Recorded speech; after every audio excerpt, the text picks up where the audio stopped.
This is going to be about the background, and I wanted you to see that I went to the internet and I typed in, let me put it on the screen, my search parameters are here, and I typed in looking through leaves at blue sky. So I'll do that. I went Command C. I'm clicking on my internet page. Let me make it smaller. I can put it over here. And I just went in and went Command V, and I just Googled at the same thing I Googled before, which was search tools. In search, I'm sorry, images, search tools, size, I left as large this time. Usage rights were labeled for reuse, and I found immediately this picture right there, which was labeled for reuse. So I clicked it, and then I clicked this, and I got this picture, which I've tilted in a different orientation to go with the figure. So I'm going to put my little female in here, and you can see that she's going to look real good against those colors, and it's going to be a little bit more cheery than when she was in that deadpan background, although I'm not mad at that deadpan background. I'm going to use these leaves in the background as my tool to paint. So I'm going to hit the blue sky like this. I'm going to take a copy of that, and I'm going to hit Command A to select all, and I'm going to hit Command J on that layer so I can make a tiny copy of it and just have it to look at. I just want it over here to look at, okay? And I'm going to hit the return key because that's where my girl and everything else is going to be. So I only care about the right-hand side of this. That's why the image only went on the right-hand side. I don't need to make the screen very big here. A little bit smaller, a little bit smaller. Okay, and now that's perfect. Now I'm going to put that above my background layer. So I want it to go right there so I can just keep on turning it off and on. So let me take the sky. Let me grab this blue right about here, and let me just turn off this layer now, and let's hit Option Delete. So I've now gone into the blue sky, which, it's in the background layer. Okay, fine. So now you can see how I want to get darker on the top of the sky. So let's go. I could make a gradient. I could do a whole bunch of things, but I'm just going to paint. I'm going to use my artist license, and I'm going to paint. Okay, so I'm going to move this down, and I'm going to paint that dark on the top. I'm going to paint it as if I know it's only supposed to be on the right-hand side. And then I'm going to go with the layer on. I'm going to actually hit there. That's a really decent, nice saturated blue. Let me save the file. And then we are going to go to the layer. I should make a Sky 2 layer above it. Whoops, I didn't mean to do that. Let me click on the name, Sky 2. Now I want to brighten the bottom, and the reason why I did it on a new layer is I don't feel like doing it over again. So I'm just going to brighten the bottom. I'm at 8% on the flow, which is okay. Let me go to a bigger brush, and let's just lay this in here so I just get a really decent feel for the color back there. So let me move the background layer above now, so I can use it as a painted layer. So you can see how I'm getting slightly white. I need more white there, right behind her. Now, that 8 is going on too strong. Let me put it down to 5. Sometimes you have to double check. It was going on really harsh. Let me turn this off, which is the little copy. It was going on really harsh. At 5%, there shouldn't be that much paint going on. So something could have happened to my brush spacing. Let me go to my brush palette and show you that the brush spacing should be on 25. So make sure you always make a note that brush spacing is on 25. So I'll explain that if I can later, but I don't want to truly get into it. But if you see the diameter of a brush, I guess I could show you now if I put it up to 100. I really don't want this to be about brush spacing, but let me show you what I'm talking about. If I make the brush spacing at 25, but I make the brush be hard, and I actually make it be at, let me think for a second. I want to make it at not 4, let me make it at 0. If I make it at 1, every time I move my brush across, you can't see any different stroke. But if I go up to 100, look at how the picture below in that window means that as I move across the screen, one circle is going to appear, and then a perfect circle right there, and then a perfect circle right there, and then a perfect circle right there. Now if I go up to 200, then that is going to appear. Every other circle is going to have a brush. So it goes boom, skips one, goes two, skips one, goes two. So they figured out, they being Photoshop and the wise people there at Adobe, they figured that at 25%, at all the way soft, first let me paint it hard, that makes a perfect, you can see little bumps on the edge. Let me hit, let me make sure what layer I'm on. I think I was painting on Sky 2, so I need to Z back and then keep on Zing back until all that crap is gone. All right, I mean stuff. I'm sorry I said that on screen. I did not mean that. All that stuff is gone. So let me now show you, if you right-hand click and make it all the way to soft, then it comes out to be a beautiful airbrush. Okay, now my flow was at 100, so I'm going to put my flow back down to where we said we always should paint, between 5 and 8 and 10, somewhere in there. I'll put it at 8. And now you can see how just a gentle amount of paint comes out. So let me Z back. It's saving. Let me Z back. I have to wait till it's done saving. One more time. Let's Z back. Okay, now I want to come in and finish my background. So that's a little bit about brush spacing. You know, when you mention something, you should probably explain yourself, Mr. Schroyle. So I'm going to put the clouds on, put this on, and I'm going to, at 8%, I'm going to put my brush like this, and I'm just going to give myself a nice little kind of foggy little symbolic feel of just some cumulus, not even, you know, definitively cumulus clouds, just some puffy clouds. There, that's a good word. Puffy clouds across my screen. That's all I want. I don't want to get really definitive on the clouds. I want it to be a very blurry, that's what I should have told you. I want it to be a very blurry background of clouds and sky and leaves, with only a few leaves in the foreground to be right on, you know, clarity. So I want it to have like a nebulous feel in the background. So let's go to bark number 1. Now I've made my selections. I made 2 bark layers. So let me go to the first bark layer and click the first bark color, and let me hit Command H, make the brush big, and now let me paint in the bark on the trees that I'm seeing in that area right here. Now I'm going to go to my second color, go to my second bark layer, Command click my second bark thing, my bark channel. Let me zoom in just a little bit. I don't want to get too big with it. And let's hit Command H, and now I'm going to paint in the second bark layer. And then I'll Gaussian blur things as I need to. Okay? And that's going to be very pretty, I think. Now, let's go to the yellow layer, and let's click on the first yellow layer, and let's make the first yellow selection, and let's hit Command H to hide it. And then I want this to be the first set of leaves that are on here. So let's just click them like this.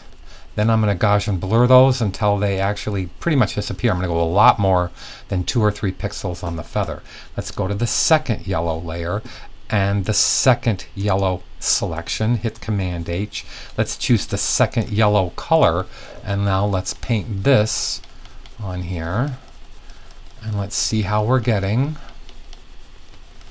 Okay, I like the arty feel. Now let's go to the third yellow one. Let's go to the third dark yellow layer. Let's go to the third dark selection. Let's hit Command H. Let's now make sure we're painting in that darker color, and let's now paint that more definitive dark. Now I have these decent leaves, which should be kind of crispy crisp. I'm going to go to a darker color. So watch what I do here. Let's go to a darker color. I'm going to go to one more yellow dark. I'll go to yellow 4. Whoops. Let's go to yellow 4. I have to type it out. Thought I had it in my Command V to paste. And now I'm going to go to that selection, yellow 3, and I'm going to get closer to it. And I'm going to go to Select, Modify, Contract. Whoops, I said expand. I'm going to go to Select, Modify, Contract by about 5 pixels, maybe even 6 pixels. and maybe even some more. So let's go to select, modify, contract by 5 more pixels. Now let's hit Command H, and now I want to get a little bit more specific with it, meaning I want to get a little bit more dark in some of these leaves in the foreground. So let's get some of those leaves in the foreground to come in, and then I'm going to do something for the bark layer so that the bark layer actually looks a little better. There, I don't mind that out of focus stuff. I think that's very pretty. Now let me turn on the real one, and let's see, I've got to get a lot more darkness going on down here. Okay, that looks really good.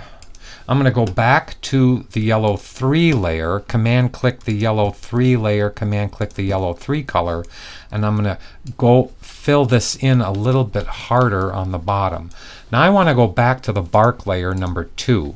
I want to go back to the bark number 1 or 2. Let me go to number 1 first. I may even make a new bark layer because I want to have it fill in. I'm going to show you what I'm talking about. I'm going to go to bark 3. Now I want to zoom into the selection. See how it's a selection that includes this stuff? Well, I'm going to expand that out. So I'm going to go modify, expand by 5 pixels. Now it's going to fill in some of those holes. And what I'm going to like is that I'm going to get more definitive dark bark.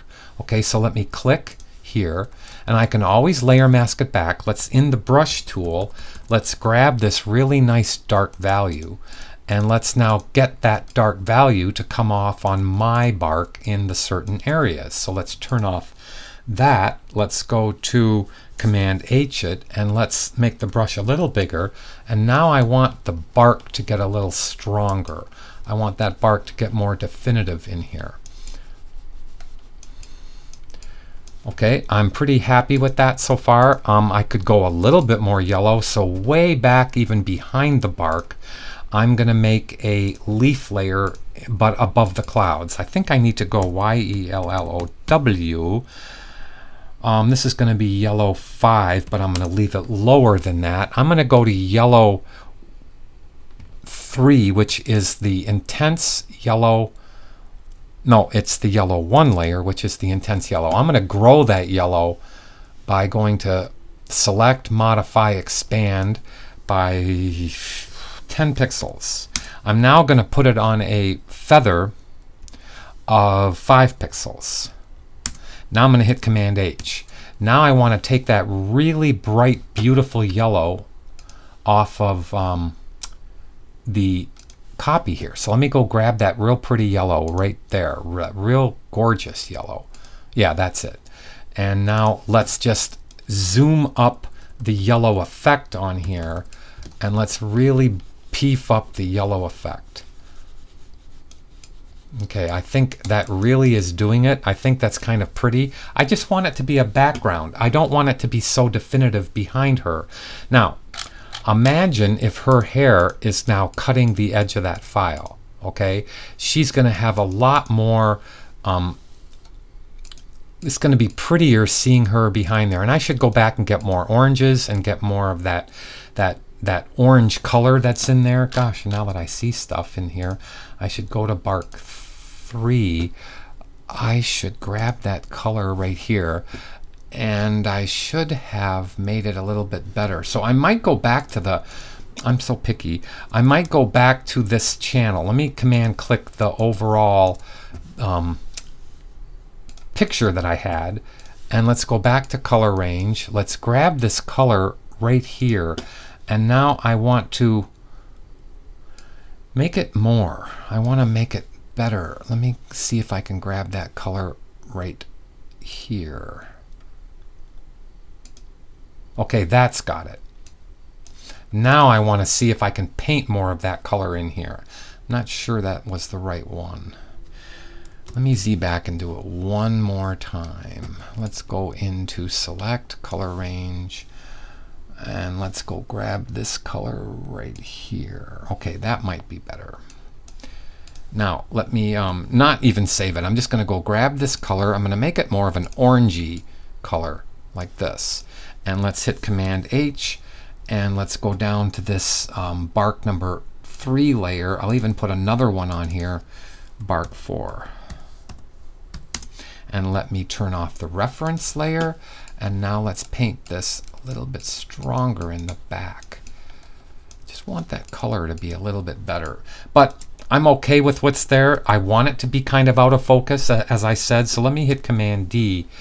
And let's leave the yellow layer that I had on number 3. Let's leave that real not blurred. So let's go into this. And I am going to see, let me turn this on. Okay, so I need to see, that one's going to stay. That one's already blurry. Yellow 1, yellow 2, yellow 3. I guess it's already blurry enough. I guess that's kind of artistic. Yes, it is. Now let me turn this on. And I really should give like a fix layer behind things. So I might go back to layer 5. And let's go grab this yellow right here again. And I think what I'm going to do is just give it a mood of yellow behind this.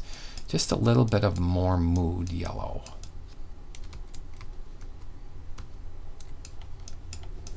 And a little bit of orange. Just a little bit of that orange. Let me see where she's going to be in relationship to that. Okay, there's not much of that showing. I really need to just orange up this part. And I'm going to put a layer above it, and I'm just going to run orange across that right there. Okay, let me hit Command S to save, and now let's go into her hair. So I'm going to turn all her layers back on, and then when I come back, we are going to start blocking in her hair and making her hair